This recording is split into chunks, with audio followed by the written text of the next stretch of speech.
Şu anda işgalci Çin rejimi, muhaciratta yaşayan Uygurlara yönelik propagandasını yoğunlaştırıyor.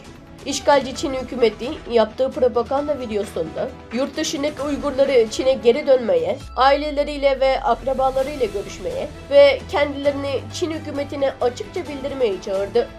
Amerika'da yaşayan Zülmira İshak adında bir Uygur çektiği bir videoda Kasım 2018'de Çin rejiminin ailesini kamplara kapattığı için Amerika'ya geldiğini ve ailesinin küçüklüğünden beri Çin Komünist Partisi için çalıştığını, ailesinin hiçbir dini inanca sahip olmadığını ve kampta eğitilmeye hiçbir sebep olmamasına rağmen kampa kapatıldıklarından bahsetti.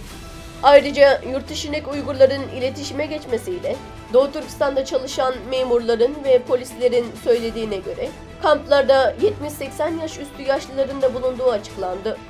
Doğu Türkistan İnformasyon Merkezi Başkanı Abdülcelil Karkaş, işgalci Çin rejiminin yaptığı bu rezil planları ağır bir şekilde kınadı ve bu yaptığı rezil propagandanın Çin'in bitmek bilmeyen hilelerinden başka bir şey olmadığını belirtti.